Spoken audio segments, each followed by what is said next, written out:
My brother-in-law asked me to sign for a package while he was out of town. It wasn't a package, it was a summons. I was now co-signer on a $40,000 loan. My wife said, just help him out. But that night, I found something in the attic that changed everything. I'm not one for drama. I keep to myself. I've been married 14 years, live in Canton, Ohio, work a solid job at a local steel distribution company. My life was predictable, stable, even boring. And I liked it that way. At least, I thought I did. Until 6 months ago. My brother-in-law, Chris, is the kind of guy who can't keep his life straight. He's in his mid-30s, always between jobs, always chasing the next big thing that never works out. I tolerated him because of Alyssa, my wife. She's always had a soft spot for him. He's just misunderstood, she'd say. He didn't get the chances we did. I never bought into that, but I kept the peace. One day, Chris calls me up. Says he has to fly to Arizona for some job interview. Sounds vague, but whatever. He asks if I can do him a favor, sign for a package that's supposed to arrive while he's gone. He says it's important. Time sensitive. I agree, thinking it's no big deal. 2 days later, a guy shows up at our front door. Middle-aged, windbreaker, clipboard. I answer the door, and he asks for me by name. I nod. He asks me to sign. I do. He hands me a manila envelope and walks off. I don't even make it to the kitchen before I tear it open. Inside is a legal document. Thick, stapled papers, bold print at the top, summons to appear in civil court. I freeze. As I read it, my stomach turns. Apparently, 3 months ago, I signed off as co-signer on a $40,000 personal loan with Chris.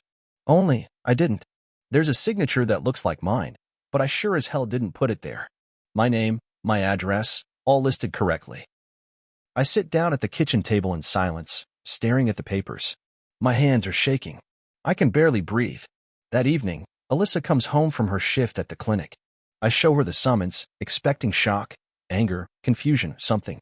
Instead, she's calm. Too calm. She looks at it for maybe 5 seconds before saying, just help him out. It's not the end of the world. I stare at her like she's speaking a different language. Help him out? $40,000, Alyssa. That's not a fender bender. That's fraud. Then she lets it slip, without even thinking. Well, it's not like it's only his debt. That's when the truth starts to trickle out. She knew about the loan. In fact, she encouraged it. Said it was for an investment opportunity, some bar or food truck Chris wanted to start with a friend in Cleveland. She claims it was supposed to be temporary, just enough to get him rolling. I ask her point blank, did you know he was going to use my name? She hesitates, then says, he said you wouldn't mind. You always say we need to help family. I felt like I was going to throw up.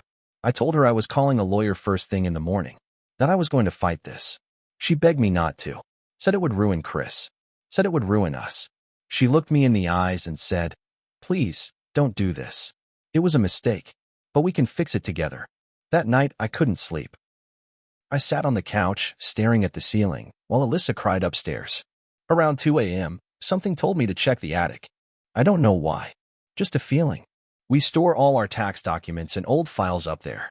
Maybe I thought I could prove where I was the day that fake signature was supposedly signed. I pulled down the old ladder, climbed up, and started digging through boxes.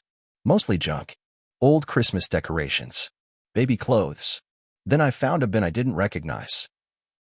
Blue plastic, labeled with duct tape and Sharpie. C. Andrews. Chris's name. I pulled the lid off. Inside were all kinds of documents. Leases, letters, receipts. At first it looked like boring paperwork. But then I found a folder. One of those accordion ones with tabs. And that's where everything changed. Inside were emails. Printed out. Dozens. Between Alyssa and Chris. Dated over the last 2 years. I started reading. And I swear, my blood turned to ice. They talked about me. Not just once. Over and over. About how I'd never notice, how I was too trusting. One message from Chris said, he's practically sleepwalking through life. Just keep playing the loyal wife. Another said, when this works out, we'll all be set. But it wasn't just about money. There were hints, suggestions, that they were hiding more. Secrets. Decisions made behind my back. Things about our mortgage, about withdrawals from a savings account I thought was untouched. One letter from Alyssa to Chris ended with, we're almost there. Once he signs off, we can figure out the rest. I sat in the attic for an hour, numb. Then I took the folder, put everything back exactly how I found it, and quietly went downstairs. I didn't confront her. Not yet. I acted normal the next day. Made coffee. Kissed her goodbye. But inside, something changed forever. I was done being the nice guy. I was done being the fool. They wanted to play games behind my back. Fine. Let's play. The next few weeks were the hardest of my life. I went to work every day pretending things were normal. At night, I'd sit across from Alyssa at dinner, nodding and smiling while my stomach churned. She had no idea I'd found the folder. No idea I was already meeting with a lawyer. No idea I'd started pulling bank records, printing credit card statements, even pulling security footage from our home camera system. The deeper I dug, the worse it got. Chris hadn't just forged my name on one loan. He'd done it twice. One loan for $40,000 and another one, 6 months earlier, for $15,000. That one had already gone into default, but Alyssa had been making small payments from our joint account to keep it quiet. That savings account I thought was untouched? Drained. Over $22,000 gone. Withdrawals made slowly, over time. All signed off by Alyssa, the woman I thought I knew. But what got me, what really shattered me, was a deposit I found in one of Chris's old bank statements. A wire transfer $4,500 from my mother's checking account. I called her that night. She lives 20 minutes away, widowed, lives off Social Security and a modest pension. I asked if she'd ever loaned Chris money. She hesitated, then said, "Only once." Alyssa said you told her it was okay. I didn't want to say no. That was it. My wife had lied to my mother to steal from her. I hung up the phone and sat in the garage for an hour, shaking. My wife and her brother hadn't just betrayed me. They'd weaponized my trust. My name, my credit, my money, my family. It wasn't just a mistake anymore. It was a pattern, a long, thought-out con. And she was still pretending like it never happened.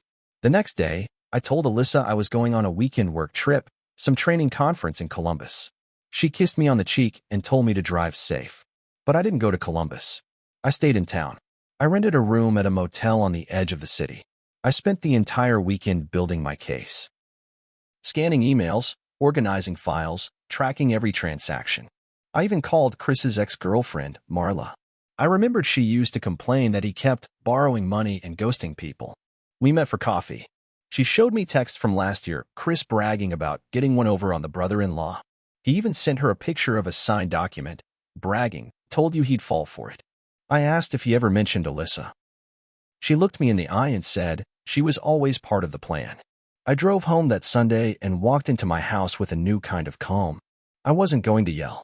I wasn't going to fight. I was going to wait. Because something had shifted. I had always believed that people who betray you still deserve a chance to fix it. But this wasn't that. This wasn't something that could be fixed. They didn't make a mistake. They made a plan. And I was going to burn that plan to the ground. 2 weeks after that fake work trip, I got a call from my bank's fraud department. They wanted to verify a request for a home equity line of credit, $60,000, tied to our house. I hadn't made any such request. I told them to freeze everything immediately. When I got home that night, I checked the mailbox. There it was, another thick envelope, unopened, addressed to both me and Alyssa. I opened it in the garage. Sure enough, inside was an application for a home equity loan, co-signed, with both of our signatures. Only, I hadn't signed it. That meant Alyssa had forged mine again. She was doubling down. I hadn't said a word about the previous documents, hadn't confronted her once. So she must have thought I was either too scared, too dumb, or too in love to do anything about it. But this time, there was a new name listed on the documents. Todd Brecker. I'd never heard the name before. I Googled him immediately. Todd was a commercial real estate broker in Akron. He had some shady Yelp reviews and a few complaints filed with the state's real estate board. But what caught my attention was his Facebook. His recent check-ins were all at the same bar in Cleveland, the one Chris was supposedly investing in. I called the bar, pretending to be interested in booking an event. A woman answered. I asked if Todd or Chris were available. She said, Todd doesn't come in much anymore, but Chris is usually around. He's the owner's cousin. The owner's cousin? Chris had no ownership, no business stake. He wasn't running anything, but Alyssa thought he was. Or at least, she said she did. That night, I asked her one question. Just one. What's Todd Brecker's role in all this? She looked at me like she'd seen a ghost. Her mouth opened, then closed. She said, "He's just a friend helping Chris get set up." I nodded slowly. Then I asked, "Did you forge my signature again?" Silence. Her face went pale. That was when I realized she wasn't just lying. She was scared. I didn't press. I walked away. But now I knew two things. She knew she was breaking the law. There was something else she was hiding, something worse than just loans and lies. A few nights later, I waited until she fell asleep, then unlocked her phone. She kept a backup drive connected to her email. I searched for the name Todd Brecker. I found photos. Private ones. Text exchanges. Venmo payments labeled with things like, "Thank you for Tuesday," and "You left this here." It wasn't just financial betrayal anymore. It was an affair. With Todd. And judging by the dates on the photos, it had been going on for over a year, longer than I'd known about the loans. I don't know if it started before or after the money scams, but it didn't matter anymore. She was sleeping with the guy who helped her brother scam me. It all made sense now. Todd wasn't just a friend. He was the one backing the loan applications, pretending to be a business partner, laundering the whole thing through fake documents. They were all in on it. Alyssa, Chris, Todd, and I was done pretending. I didn't sleep that night. I just sat at the dining table in the dark, her phone still in my hand, going through the messages. The texts between her and Todd were flirty at first, then explicit, then cold and transactional. I counted 4 different times she transferred him money. One of them, $3,000, came out of our kids' college fund. I had all the proof I needed. Fraud, infidelity, theft. But I wasn't going to yell. I wasn't going to throw clothes in the driveway. I was going to gut them quietly, completely, and without warning. First, I made copies of everything, digital and hard. I gave the originals to my lawyer. We filed a fraud report on both loans under my name. The lawyer advised me to move fast if I wanted to limit the damage. So I did. I opened a new bank account in my name only and redirected my direct deposit. I pulled half of what was left in our joint savings before she could drain it again. I left the rest for her, to let her feel normal for just a little longer. Next, I hired a forensic accountant. It cost me, but it was worth every penny. He traced every transaction from the past 2 years, confirmed that over $65,000 had either been stolen from me, borrowed using my name, or funneled through fake ventures. He also found something unexpected, a private P.O. box rented under Alyssa's name, paid for by a PayPal account tied to Todd. I drove to the location. Small storefront near downtown Akron. I told the guy I was her husband and I wanted to check her box. He refused, so I just sat outside in my truck. 3 days later, I watched her walk in. A minute later, she came out holding a thick envelope. She hadn't seen me, but she had seen someone else, Chris. He was parked right down the street. He got out and took the envelope from her, then walked off. I took photos of everything. That night, I went home and pretended nothing happened. She made spaghetti, kissed me on the cheek, told me she missed me lately and wanted to talk this weekend. I told her I was taking the boys to visit my cousin in Columbus. She smiled and said, "That's great. They need that." She didn't ask why she wasn't invited.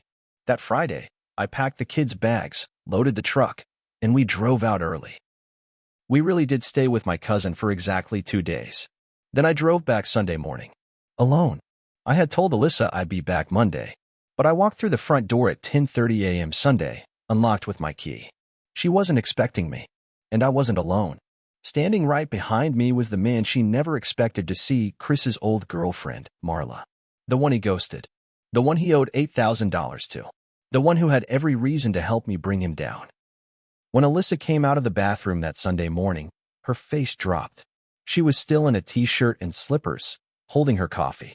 Her mouth opened like she was about to ask why I was home, but then she saw Marla standing behind me. Her face went pale. I didn't say a word. I walked past her, into the kitchen, opened the cabinet, and pulled out the envelope I'd planted there the night before. It was thick, neatly labeled. Every document. Emails, bank transfers, loan applications, text threads, screenshots from her phone, photos from the P.O. box handoff was printed and ordered. All with notes. She stood there frozen. I slid it across the kitchen counter to her and said, calmly, "You're going to want to read that before you say anything." She opened it, skimmed through 2 or 3 pages, and started crying. Real tears. The kind that aren't about guilt. They're about getting caught. Marla stepped forward. Tell your brother I'm pressing charges. I already filed the theft report. You helped him, and I've got the receipts. Alyssa looked at her, stunned. You think you two were the only ones he screwed over? Marla snapped. He did this to me. And other people too. You two just happened to be the most useful. I turned and faced her. My voice was low, steady. I froze the accounts. The house titles being reviewed under a fraud claim.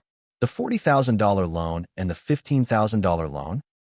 My lawyers submitting proof of forged signatures. Civil and criminal cases are both in motion. She tried to speak, but I cut her off.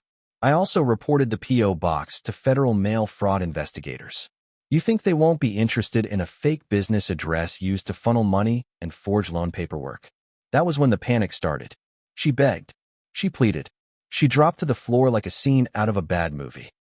Said she didn't know what she was doing, that she was manipulated, that she thought it was going to help all of us.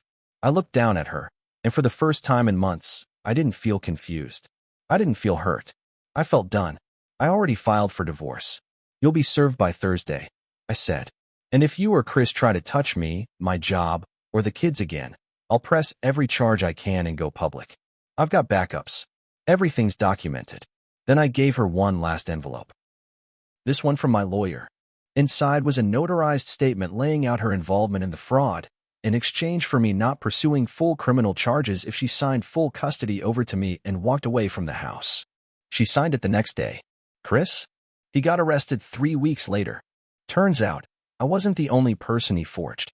There were 4 others, all with similar stories, 2 in Ohio, 1 in Kentucky, and 1 ex-roommate in Michigan. With Marla's help and my documentation, we helped build the full case. He's facing real time, felony counts, and every dollar they scammed out of me is being used as evidence. Todd, once I sent the documents to his brokerage firm, he got fired within 24 hours. Apparently, he'd been in hot water already. One more complaint, and they dumped him. I didn't even have to lift a finger. As for Alyssa, she's living in her sister's basement now, last I heard. No job, no money.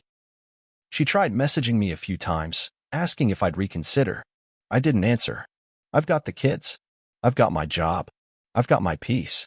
And every night, when I lock my doors and turn out the lights, I sleep just fine knowing they thought they had me. But they didn't know who they were messing with. Not really.